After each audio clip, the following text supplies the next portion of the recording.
Let's think about this little idea.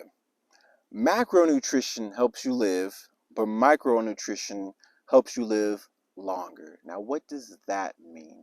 Like, what does it really mean? First off, what is macro and what the heck is micro? Macro is big, micro is small. So, big nutrition helps you live, but small nutrition helps you live longer. Macro and micro is all about, it's kind of like a mindset, right?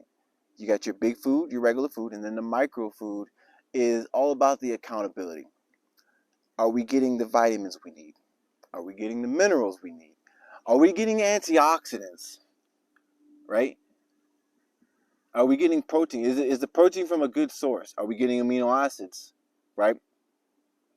Because the source of food that you get is going to depict the effectiveness of the food, right? And the point of eating micros, or even paying attention to micros and macros, if you're going to pay attention to micros, make sure you're getting good micros, right? All right, so here's an example. Let me give you an analogy of macros and micros, right? So I recently got a freshwater fish tank with some freshwater fish that I got. And one of the things you got to do is you got to put fresh water in it, but also, the fish need food, right? But that's not it. So in this situation, the macronutrition would be the water and those pellets that they eat.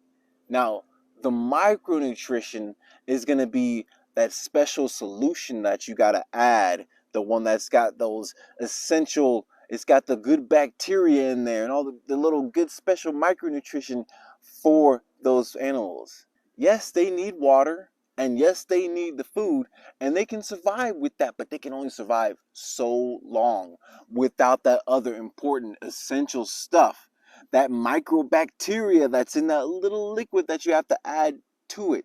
Because here's the thing, without that special little liquid, their environment becomes like it's like hazardous for them. They can't survive on it because it doesn't have the stuff that they need at a microscopic level. Yeah, you may have the food that they need in there, and the food may have some spirulina in there, which is one of the most protein dense plant-based food you can get. So it's really healthy for a fish to eat. In the water, you having them pure water. Yeah, pure water is essential, not having chlorine in the water and all that.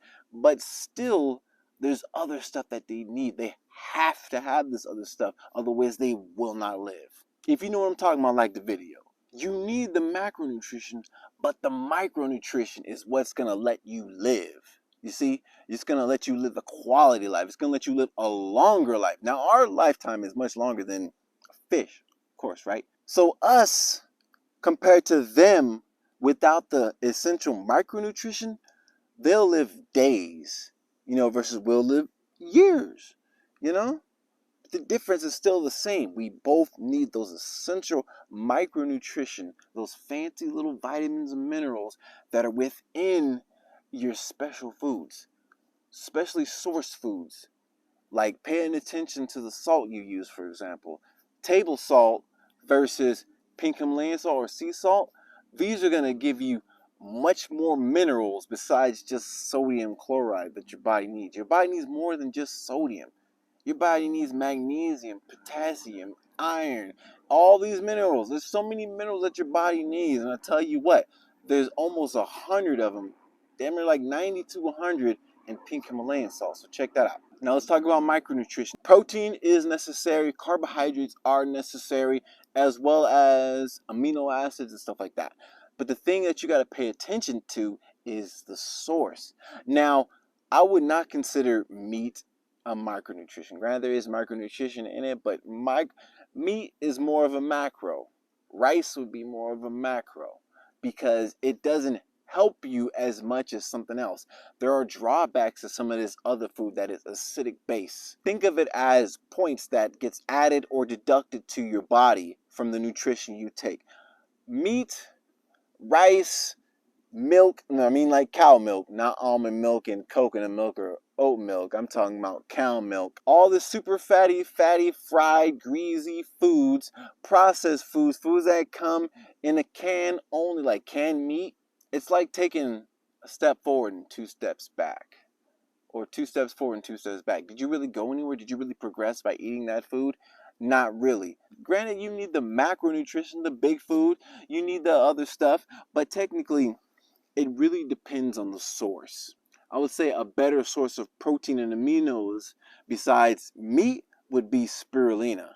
Spirulina or chlorella.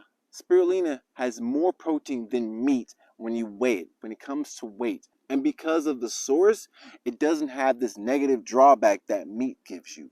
Meat, because it's acidic, it takes points away, so you're decreasing your pH level instead of increasing. You're lowering your pH instead of raising it. You see what I'm saying? So sourcing of these micronutrition is important. So you want to get micronutrition that is beneficial. You want micronutrition that only brings you forward. You want micronutrition that's going to give you more positives than negatives.